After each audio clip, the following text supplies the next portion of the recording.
Alors c'est sûr que c'est une traversée, qu'il y a eu des outils. Ça se fait pas comme ça, la claque du jour au lendemain. Mais ce que j'ai pu observer quand même assez rapidement, je me souviens d'une fois où j'étais assise sur mon canapé complètement démunie, en pleurs, en me disant je vais peut-être mourir, je vais peut-être pas y arriver. Et je me suis rendu compte que j'avais perdu 7 kilos en une semaine, que j'étais extrêmement fatiguée. Et je me suis dit, mais qu'est-ce qui s'est passé depuis une semaine? Rien d'autre qu'un diagnostic. J'allais bien avant, je commençais à aller mieux alors qu'avant j'avais une vie stressée. Je commençais à me dire, ça y est, je vais m'organiser, reprendre du temps pour moi. Et puis là, la maladie m'arrête. Et je me suis dit, mais qu'est-ce qui se passe? Je suis en état léthargique et d'une tristesse intense. Il ne s'est passé qu'un diagnostic. Et là, ça m'a fait prendre conscience que peut-être quand même, le cerveau, l'esprit, pouvaient avoir un lien avec notre corps.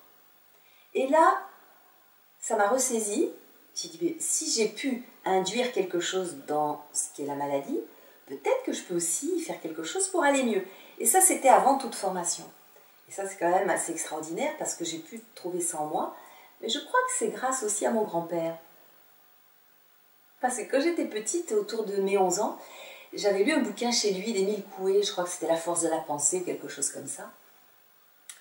Et assez rapidement, avant que je fasse tout autre chemin, je me souviens que je me réveillais la nuit, dans les quelques jours après le diagnostic, et j'étais en train de me dire, mon foie guérit, mon foie guérit, mon foie guérit, tout va bien.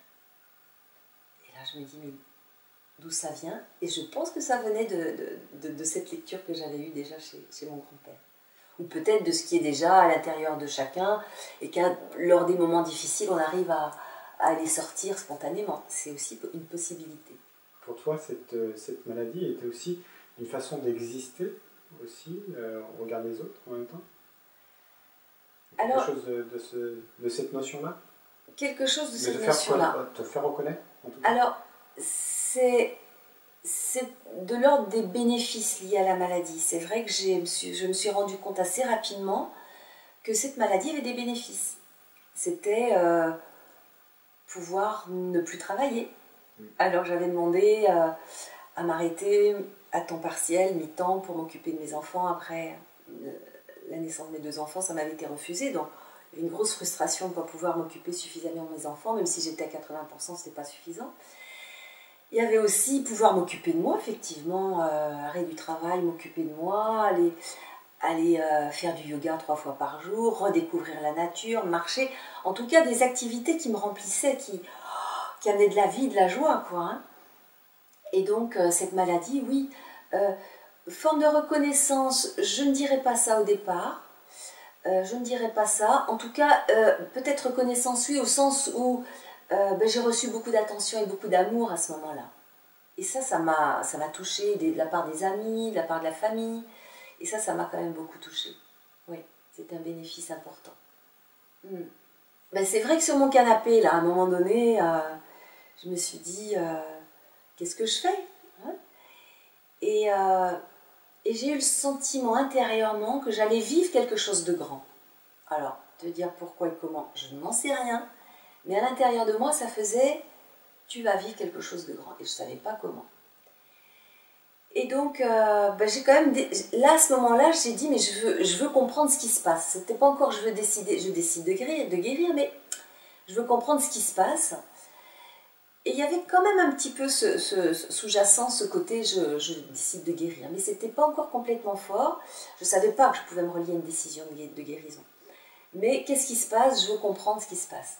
Et à partir de ce moment-là, waouh, c'est comme si la vie s'ouvrait. Mon père me dit, tiens, je fais du yoga avec telle personne, c'est quelqu'un d'extraordinaire que donc j'ai rencontré, qui me parle de l'importance des 5 corps, je ne comprenais rien. Mais intuitivement, je sentais qu'il y avait quelque chose à trouver. Une amie me dit, tu sais, il y a une autre de nos collègues qui s'est soignée avec cette méthode-là. Hop, je la contacte, elle me donne le bouquin m'emmène à d'autres recherches, et tout venait comme ça, tout seul. Je commençais à me dire, mais qu'est-ce qui se passe? C'était fabuleux, c'est vrai que c'était fabuleux.